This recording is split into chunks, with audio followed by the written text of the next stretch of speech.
నమస్తే. ఇప్పుడు మీరు చూడబోతున్న వీడియో ఖచ్చితంగా మీకు ఉపయోగపడుతుంది, నచ్చుతుంది కూడా.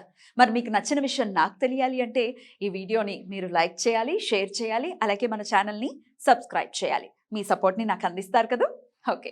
ఇప్పుడు వీడియోని స్టార్ట్ చేద్దాం. నమస్కారం. రేపటి విశిష్టతని ఒకసారి చూద్దాం. రేపు 8వ తారీఖు జనవరి నెల 2024వ సంవత్సరం సోమవారం.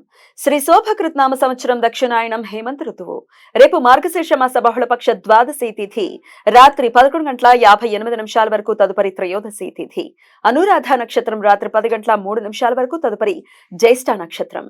నక్షత్ర వర్జ్యం రాత్రి 3:27 నుండి 4:59 వరకు. అమృతకాలం ఉదయం 11:41 నుండి మధ్యాహ్నం 1:17 వరకు. హైదరాబాద్ ప్రాంతం వారికి రేపు సూర్యోదయం ఉదయం 6:48 సూర్యాస్తమయం సాయంత్రం 5:57 చంద్రోదయం రాత్రి తెల్లవారుజామున 4:31 చంద్రాస్తమయం మధ్యాహ్నం 2:50 అభిజిత్ ముహూర్తం మధ్యాహ్నం 12 గంటల నుండి మధ్యాహ్నం 12:45 వరకు.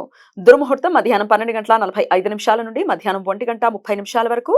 మరలా మధ్యాహ్నం 2:59 నుండి మధ్యాహ్నం 3:43 వరకు. రాహుకాలం ఉదయం 8:12 నుండి ఉదయం 9:36 వరకు. గుళిక కాలం మధ్యాహ్నం 1:46 నుండి 3:10 వరకు. యమగండ కాలం ఉదయం 10:59 నుండి మధ్యాహ్నం 12:23 వరకు.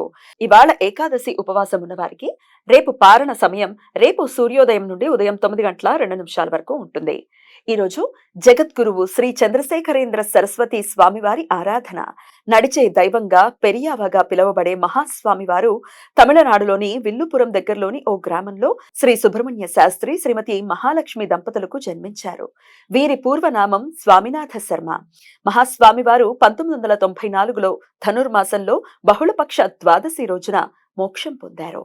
సోమవారం అనురాధ నక్షత్ర కలయిక ఉండటంతో సర్వార్థ సిద్ధి యోగం రేపు సూర్యోదయం నుండి రాత్రి 10:03 వరకు ఉంటుంది. ఈ సమయంలో నూతన వ్యాపార ప్రయత్నాలు చేయడానికి, కొత్త పనులు ప్రారంభించడానికి అనుకూలం. ఈ సమాచారాన్ని మనకందించిన వారు మేడికొండూరు విశ్వనాథ్ ప్రసాద్ గారు. ఆయనకు కృతజ్ఞతలు తెలియజేస్తూ నారాయణ స్మరణతో సమస్త సన్మంగళాని భవంతు. నమస్కారం.